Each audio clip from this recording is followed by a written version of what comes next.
One of the most important Overwatch events of the year just took place, and it had almost nothing to do with the Overwatch League.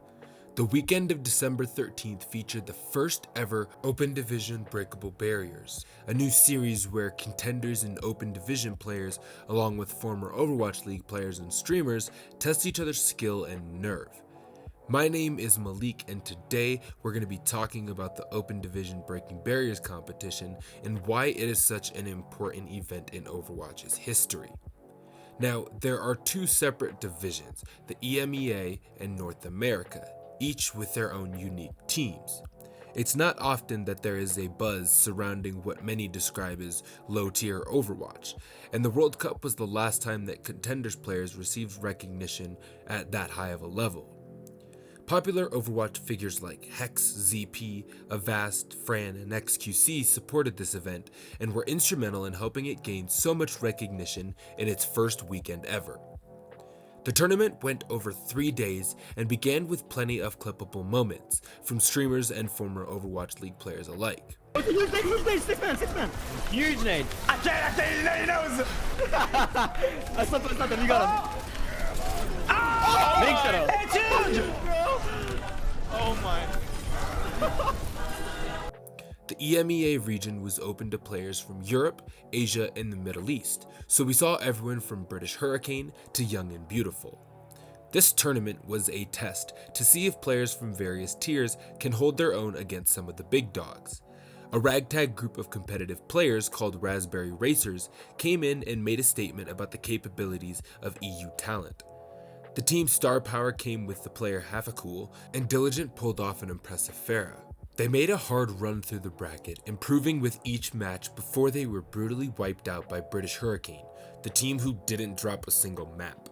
The EU Contenders team picked up Ripa from the LA Gladiators for this tournament, and they played as if he had been a part of the team the whole time. On the North America side of things, there were a lot more laughs, juicy accusations, and flashy plays. Two of the teams that contained Overwatch League players were Meme Dream Team on Stream and OK Boomer, but neither made it past the quarterfinals.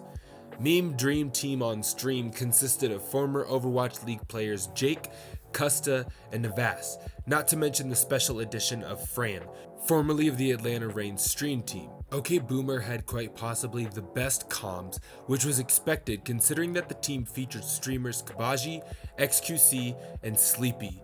And let me tell you, this is a lively bunch. The Boomers fell in the quarterfinals to Yo Yes, who went on to win the entire series and have the pleasure of delivering these streamers an L. To be fair, Yo Yes was a stacked team to begin with, boasting rising DPS star Asking and Philadelphia Fusion/Fusion University support player Elk. They managed to clean house during the tournament, going completely undefeated, with Asking dominating a majority of the clips that came out of the event. On the opposite side of the grand finals, Old Man Strength came in hot and set the bar high for Open Division players to come. Dimes and Hazard as a DPS duo, combined with Carfixer's Mercy and a splash of Yeetle's 200 IQ Hammond play, set this team on fire. On their road to the final, Yeetle's Hammond threw every team for a loop, and the Pharmacy composition was harder to deal with for teams that didn't have an exceptional hit scan player. While we saw Hammond being played both in the EMEA region and the NA region, up until facing Yo Yes, Yeetle's Hammond was unstoppable, and he could quite possibly become the next Ameng. One issue that commentators mention is that the Open Division players and teams struggled to adapt their composition to effectively counter the opposition. Speedily on Yo Yes swapped to Mei almost single-handedly to shut down Yeetle. Up until this point, he was allowed to do as he pleased, distracting the backline of the enemy team freely.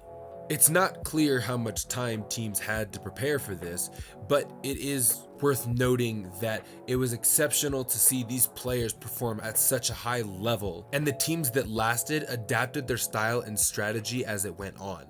Communication and cohesion were the themes of this tournament, with teams stabilizing after going down a member and trading evenly to the last bitter end. Ultimate usage was on par with what is seen in the Overwatch League, and now that Contenders has the Showdown series and the Gauntlet, it seems like Open Division is finally getting its time to shine. So, why was this scrimmage style tournament one of the most important Overwatch events of the year? The tournament seemingly came out of nowhere, with few announcements, yet massive support from the community. Hex randomly tweeted that he would be streaming the matches, and XQC had to join his team halfway through his stream. The broadcast started with low numbers, but by the grand finals on Sunday, concurrent viewers were over 1,000 at multiple points in the stream. The champion team of each region took home $1,200, along with being the first to win this significant event. But among all the good things, it is important to talk about some of the issues, primarily with Kefri spreading toxicity and seeding distaste in the Overwatch community. He spent almost 5 hours watching VODs from the competition, criticizing his teammates and ultimately accusing Gator of cheating. Kefri's actions didn't impose too much of a shadow on the event, and most played it off as him being sore about losing and lashing out. Breakable Barriers was an all-around fun and entertaining event that fulfilled its purpose, especially for it being the first iteration. It got people talking about Tier 2 and Tier 3 Overwatch. It brought players of all levels together to compete. And there is another tournament happening this weekend. If Breakable Barriers can become the consistent off-season competition that Overwatch fans craves, the player base as a whole will prosper and will see more rising stars than ever before through the Path to Pro process. If you watched the competition this weekend, let us know what you thought of it in the comments and what some of your favorite moments were. If you didn't get a chance to, make sure to check it out on the Path to Pro or the Overwatch Contenders Twitch this weekend. And as always, my name is Malik and thank you for watching.